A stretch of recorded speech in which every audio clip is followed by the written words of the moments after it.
Hello mga langga, good morning. Isang napakalamig na umaga dito sa Romania. At umulan nga siya. Talagang magsusuot na kami na winter jacket. Ito na ang simula na pagsusuot ng winter jacket. Kasi malamig na talaga siya. And very early pa naman para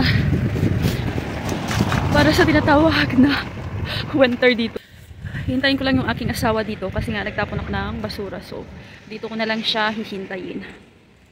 Kapag ganitong weather na malamig talaga, wala kang makikitang maraming tao sa labas kasi nga giniginaw yung mga tao. Yung makikita mo lang is puro mga sasakyan. The reason talaga kung bakit lumabas kami ng aking asawa even though na malamig at maulan, kasi pupunta kami sa Primaria or sa munisipyo kasi magtatanong kami kung mayroon nga ba ditong ayuda ng mga buntis sa aming city. Hopefully talaga is meron kasi super laki talaga ng tulong sa akin, especially nga na hindi na ako nagwo-work. Then, dito pala kami dumaan sa aming public hospital, which is dito ako manganganak. Normal or CS is wala ka pong babayaran. It's free dito sa Romania.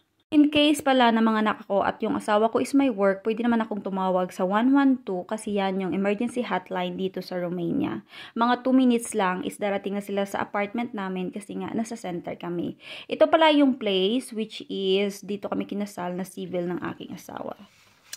Inom po tayo ng caramel. Sa malamig na panahon, nag-uumpisa na talaga yung lamig dito sa Romania. Masarap.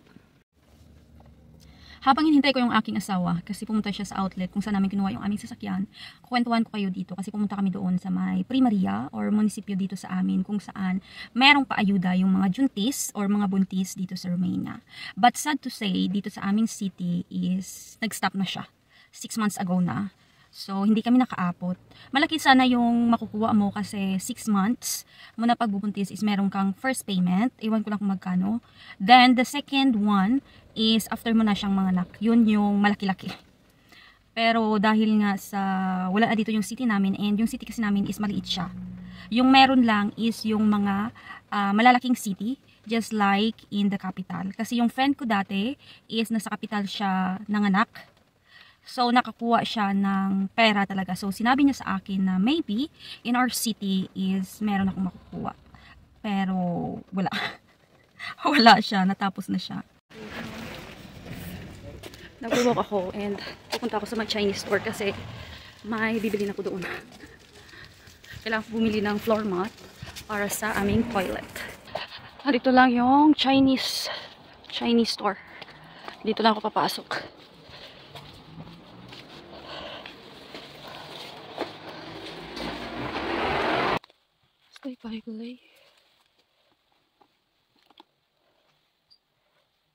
Nakalabas na ako sa Chinese store. Instead na floor mat yung aking bibilhin, is ito yung aking nabili. Wala kasi silang magandang floor mat, so pupunta ako sa ibang store para makabili ng magandang floor mat.